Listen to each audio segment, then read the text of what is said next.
Right, hello guys, welcome back. The Desert Perpetual is Destiny 2's latest and greatest raid adventure, and to the surprise of absolutely everybody, was actually one of the hardest entries in the franchise, with a mere 17 teams completing it within the first 24 hours and a total of 199 across the entire duration of contest mode. And yes, this is accounting for the removal of cheated runs. And fun fact, my team actually came 15th, but that's besides the point. The point is, this raid is tough, even on normal mode, and in combination with a brand new raid feat system, a totally fresh sandbox, and a drastic new ammo system, I thought it would be a good idea to provide you with a fully concise and comprehensive guide to the Desert Perpetual Raid, including how to best optimize your farming and a detailed section dedicated to the brand new feat system. This is the first time that I'm making a true raid guide on the channel, so if you enjoy what you see here today, then do let me know by leaving a like and subscribing, as it really helps to support the channel. So without further ado, let's begin. The Desert Perpetual is unlike any previous raid we've ever had in Destiny for two main reasons. Number one, it's the only raid comprised purely of boss encounters, of which there are four: Epoptes the Hydra, Iatros the Wyvern, Agraios the Hobgoblin, and Koregos the Harpy. And then the second reason, the order of encounters is decided entirely by you and your team, including the final boss. In order to choose which encounter to complete, you're going to want to head from the raid spawn all the way to the central grand obelisk located on the middle island. And once you're there, you'll eventually notice three giant spheres moving into position in the skybox. And once they've finished their animation, there will initially be three podiums you can interact with, and each one of them corresponds to a certain boss encounter. And like I said earlier, you can choose exactly which one you want. The left podium corresponds to the Epoptes fight, the back podium to the Agraios fight, and the right podium to the Iatros fight. And for the purposes of this guide, we're going to go in the order my team did on our initial first run through. And for us, our first encounter was Epoptes. So to start that, interact with the left podium and make your way across the jumping puzzle and into the encounter space. And for this, I do recommend switching to Strand, especially on your way back, since the transitions in this raid are rather awkward and require lots of tricky vertical and horizontal jumps. But after you're through, you should end up in an enclosed cave with the Hydra boss Epoptes and his copies sitting right in the center. So, in order to beat this encounter, you're first going to want to split your team into two groups of three. One team will go left of spawn and the other to the right of spawn. This encounter is comprised of three main rooms. You have the middle area where the main boss is sitting, a cave on the left hand side where the particle lens boss copy is located, then a storage room on the right hand side where the wave lens boss copy is located. The goal of this encounter is to first defeat both the particle and wave copies of the boss, which then enables damage on the main boss himself in the middle area. So let's tackle how to defeat the copies. In your two groups of three, assign two players to enter their respective room containing the wave or particle lens. One of them will be a buffer and the other an ad clearer. Then have the third player in each group stay just outside the entrance to those rooms and clear some ads. When the encounter begins, there will be a short 10 to 20 seconds of downtime before a yellow bar cyclops called a magistrate spawns on both the left and right sides, and you must defeat the magistrates to progress the encounter. After they're dead, have your two buff players step on the two vex plates on either side of the arena, and upon doing so, both players will be given a certain temporality buff. Right gets cyclical temporality and left gets constant temporality. After collecting your buffs, have both players enter their respective rooms alongside their ad clear partner, and right as you enter, you will notice two things. One, the Hydra has a unique shield containing 7 glowing eyes and a nearby obelisk containing 6 eye slots. As the buff player, your job is to step into the light being projected by the shield, which will now allow you to do two things: break eyes and read the obelisk. And your objective now is to read what specific eye you see glowing on your obelisk and relay it to your other teammates stationed at the other Hydra and vice versa. So if, for example, I see top right on my obelisk on the right hand side, I call out top right to the right side player, prompting them to break that eye on their shield. Then if they tell me top left, then I break the top left eye on my shield. And ideally, you repeat this process exactly 4 times, which at that point the boss will prompt a function collapse, which is essentially his wipe mechanic, so the next task is to put a stop to it. I should note that if you're a holder of any temporality buff and you let the countdown hit 0, you will die. But also, standing within the light projected by the shields prevents your timer from decreasing, so when you get to the point where the function collapse begins, your two buff players will need to remain within their rooms despite not being able to do anything, in order to maintain their buffs so they don't end up dying. This is where your two middle players will play their part in the mechanics, and if the side room players correctly broke all 4 of each other's eyes, then your two middle players will need to do the exact same thing and collect the buff again by standing on the 2 vex plates. But if your initial eye phase was a little scuffed and you missed a few, you may also have to kill a magistrate again and do a few more eyes afterwards. But that's not a huge issue. Once you get to the point where both middle players can buff, here's what's next. As soon as the function collapse begins, inside the left and right rooms, a new triangular set of nodes will appear above each respective Hydra, and it's the job of the middle players to instruct their respective side room buff holders which of the 3 nodes to break to end the function collapse. And the way they can tell which one to call out is by inspecting the respective side of the central obelisk, which again can only be read by stepping into the light projected by the central boss's shield, which will now be populated with 2 lit eyes and 1 dark eye. And your job as the middle player is to call out the position of the dark eye to your partner in the side room, and once that's known, the side room player can break the matching node. But we aren't done yet. The 2 middle players will also have to break each other's glowing eyes on the central obelisk. So if, for example, the left side middle player calls out left as their dark eye, the right side middle player will have to break right and top on the left middle player's side of the obelisk and vice versa, which may sound rather confusing, so here's an example with comms to help you understand better. Me and you gonna buff now, Flux? Okay. Dan, you are top. Dato, you are left. Okay. I'm gonna shoot this and this.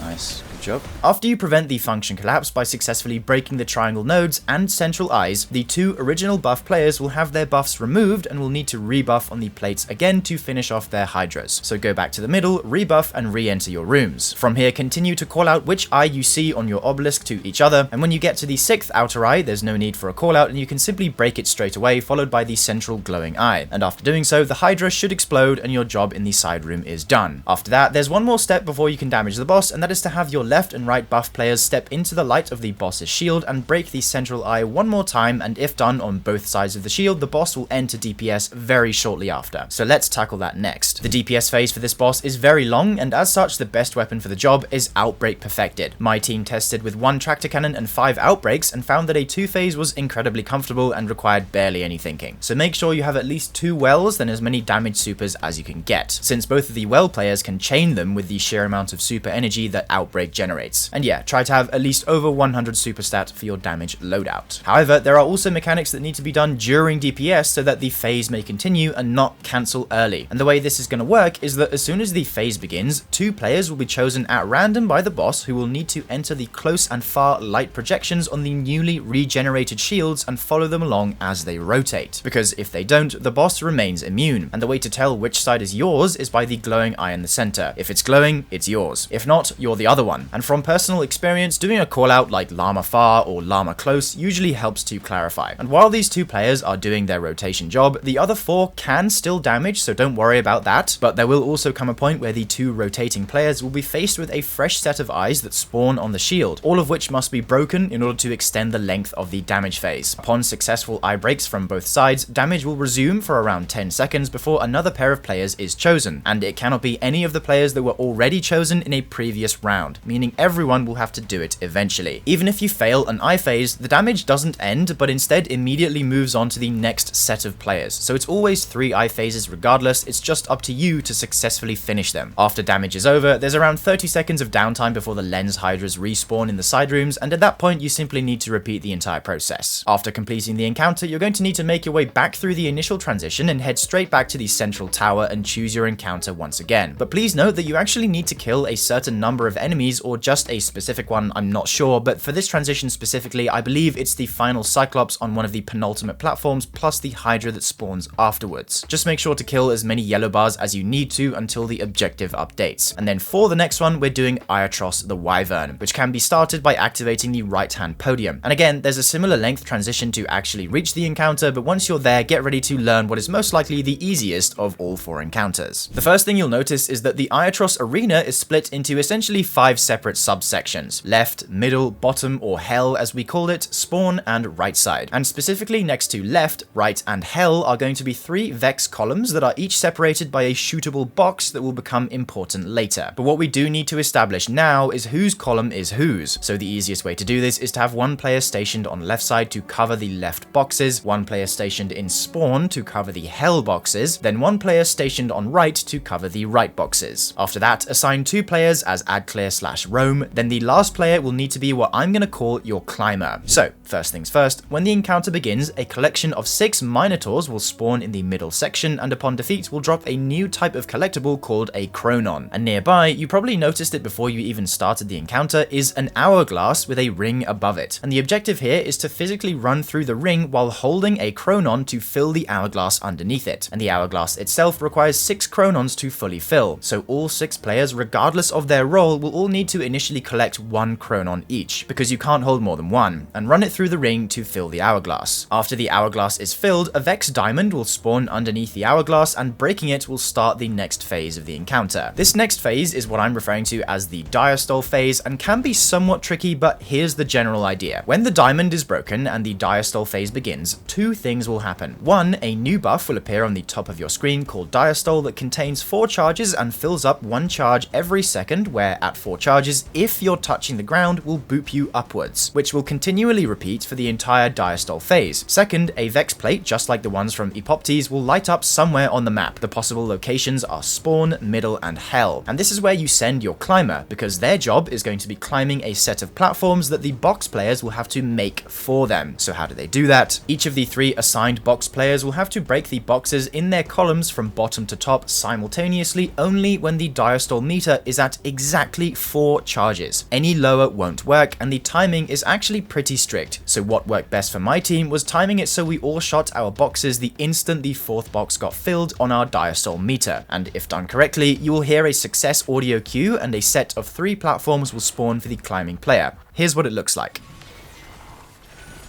There we go.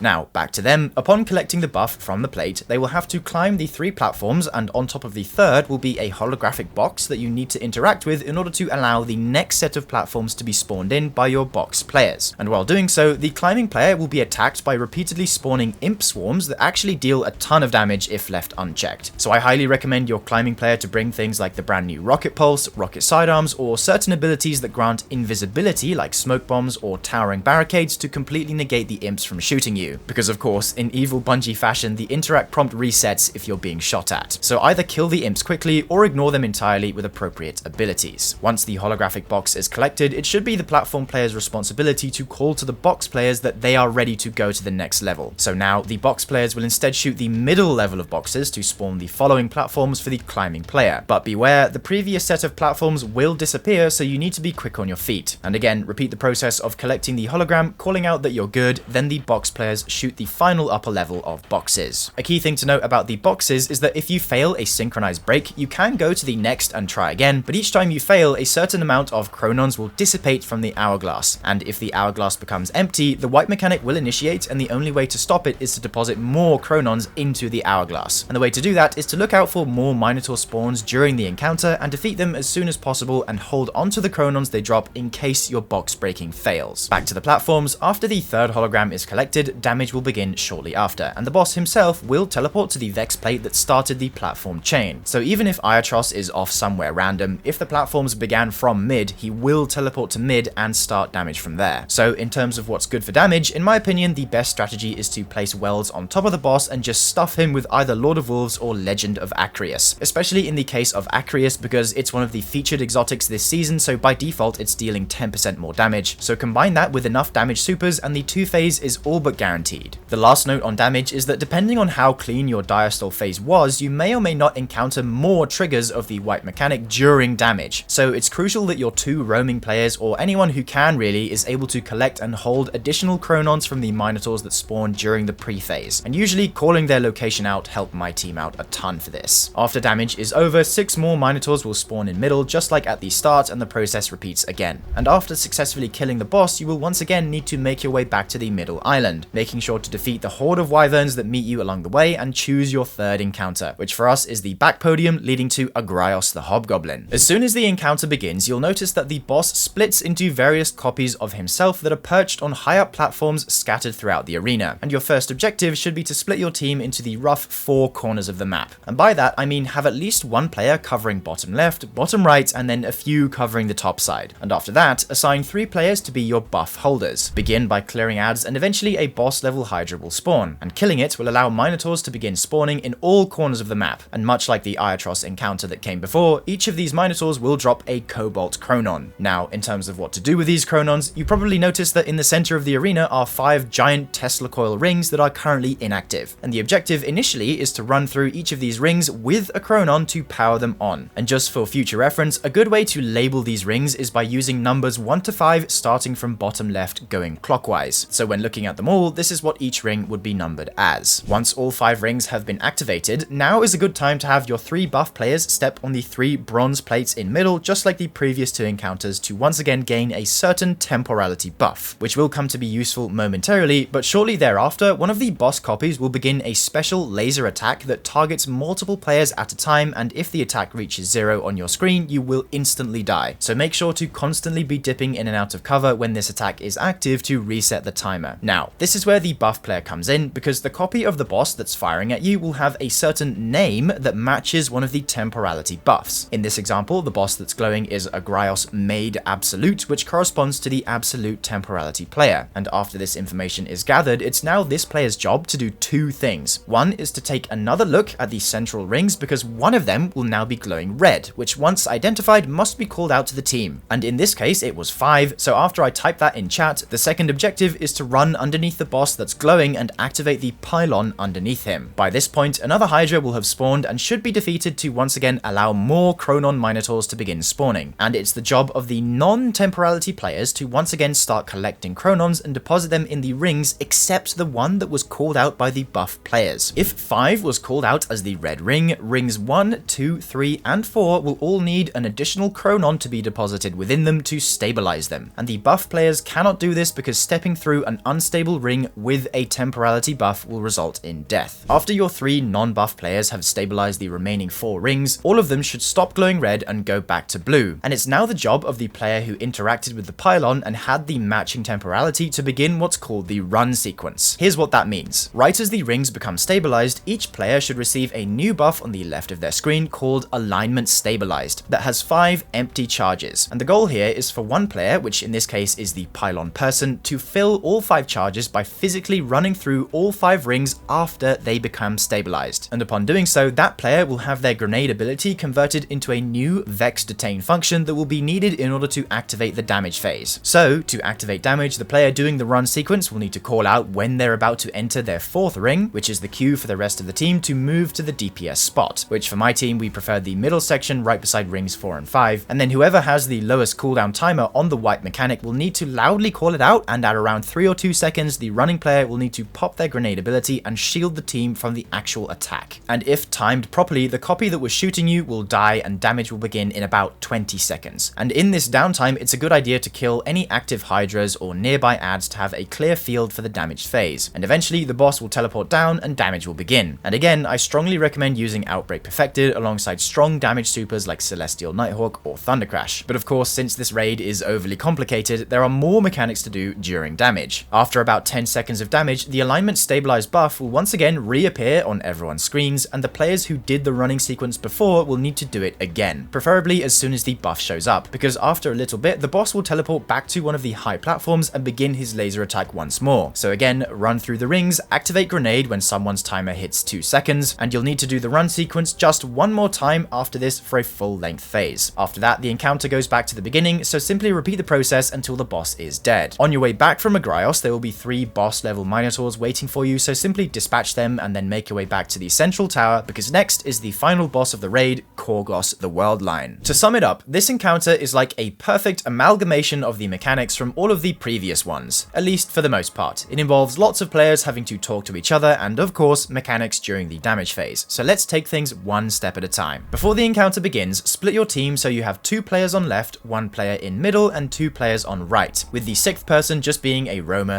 / ad clearer, and just like before, there are Vex plates on left, middle and right. Before you can begin using these plates, Hydras will spawn above them, locking their use, so your first order of business should be to defeat all 3 of these Hydras. After that's done, instruct all 5 buff players to step on their allocated plates, and once this is done, the 2 left players should both receive the constant buff, middle gets absolute and right gets cyclical. In this encounter, each buff is able to view a specific piece of information that helps the other buffs and vice versa, but ultimately, in its most most simple terms, the aim of the pre-phase is to fill the central hourglass to full, which will require exactly 6 chronons just like in the Iatros encounter, and the way to get those chronons is to break them out of the floating mines that are constantly moving around the encounter. So let me explain how to do this. The players who are holding the left buff, aka constant temporality, are going to be able to do 2 things. 1, have the ability to shoot the boss's lasers to prevent his laser attack, and 2, give them the ability to see the chronon color of each of the floating mines, and these colors will either be red, blue, or white. In order to gain the ability to see the colors, the constant players will first need to break the boss's lasers, and shortly after doing so, each of the 4 stone pillars around the map will light up and have this vexy glowing aura on top of them that once stepped through will grant the temporal oculus buff. And this buff is the one that enables the special abilities of all 3 temporal buffs. So just bear this in mind for now. The player who is holding the middle buff, aka absolute temporality, will be able to see the color of the ring above the hourglass, which again will be either red, blue, or white. And furthermore, they are the only ones who can actually break the mines and release the chronons within them. However, they are unable to collect them, and again, they can only see this information after gaining the temporal oculus buff from the stone pillars. Finally, the players holding the right buff, aka cyclical temporality, will be able to do 2 things. 1 is that each of the mines they see will be either glowing bright white or not glowing at all, and 2, they are the ones who can actually see and collect the chronons to be deposited in the hourglass. So essentially, here's the order of operations. The left buff player breaks the 4 lasers, and then the temporal oculus buff appears on all 4 stone pillars. Then, one of these players, alongside both the middle player and both right players, will all have to synchronize a jump onto one of these pillars, after which they will all gain the temporal oculus. Now, the middle buff or absolute player will look at the hourglass and call out the color. Then, the left buff or constant player will physically shoot with their weapon at all of the mines that are matching that color, and with each one they shoot at, the 2 right buff or cyclical players will call out whether it's glowing or not. And the best way to do so is simply saying yes or no for the glow, and then when the correct mines are identified, the middle buff or absolute player can break those mines and drop the chronons for the right players. And furthermore, there are always 3 of each colored mine, with only 1 being incorrect. So you should be able to deposit 2 chronons per pillar, meaning you only need to do this a total of 3 times before the damage phase begins. One thing to note though is that both right buff or cyclical players will need to deposit their chronons at the exact same time, because after one is deposited, the ring color will change again after about 3 to 5 seconds. And I know this all sounds pretty confusing, but you will get the hang of it pretty quick. But in any case, here's a quick example of the comms that need to happen, and in this example, I'm the middle buff, aka absolute temporality, who's responsible for calling out the ring color and breaking mines. Just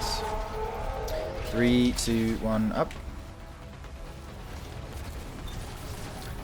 It is a blue portal. This one here? Yep. Yes. Shooting. Like right here behind us? Yes. Shooting. Yeah.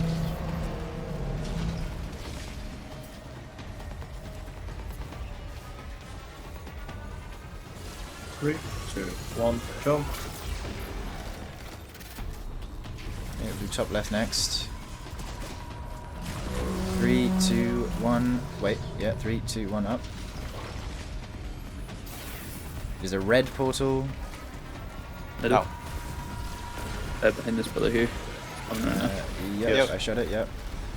While you're doing this, make sure that the left buff or constant players continue to break the boss's lasers to take some stress off your team, but also to extend their buff timers to prevent them from dying. After 6 chronons have been deposited, a diamond will appear beneath the hourglass that needs to be broken to initiate the damage phase, and once this is done, a set of platforms will appear that lead you to the damage arena, which is literally on top of the boss itself. Before you can begin DPS, there is one final mechanic you need to complete, and that is to interact with 4 specific Vex holograms that are scattered along the platform next to 4 separate totems. And the way this works is like so. Each totem will have 3 cubes surrounding it. The middle buff or absolute player can see all 3, but the constant and cyclical players can only see 2. And it's the job of the absolute player to interact with the cube that's common to both the constant and cyclical players. And the easiest way that we found to do this was to have both the cyclical and constant players physically stand between both of their cubes and do an emote or something, and therefore the one between them is common and thus the one that must be interacted with by the absolute person. Here's a quick example. Okay. Some of these.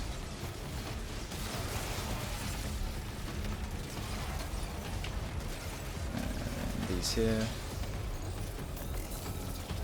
Okay, make your swaps now. After all 4 cubes have been interacted with, damage will begin. And again, this is very much an outbreak mixed with Wells and Damage Super's boss. So keep the same loadouts from before, but again, there are mechanics during damage that need to be dealt with. And this time it's in the form of an hourglass portal spawning somewhere random on the DPS platform, which is glowing either red, blue or white, and will require a matching Chronon deposit to extend the DPS phase. And luckily, at the same time the portal spawns, so too does one of each Chronon type. So it's simply a case of quickly identifying the color of the portal and depositing the correct Chronon within it. We found that the best way to handle this was to dedicate one person to doing the portals always, and they were also the ones running Tractor Cannon to debuff the boss. And they would also play split from the rest of the group to get a better view of the Chronon and portal spawns. The one thing you do have to be careful of is the 2 spinning lasers, but on normal mode or even contest difficulty, it's perfectly possible to survive these inside a Well of Radiance. So as long as you have one of those, you're chilling. But to be honest, they're easy enough to avoid anyway. Throughout damage, there will be 3 total portal spawns, and if you hit all 3, you'll have ample DPS time to secure a very easy 2-phase. And one note about Final Stand is that even on normal, it can prove to be somewhat tight, so make sure to save your damage supers for it rather than waste them beforehand. And after the boss is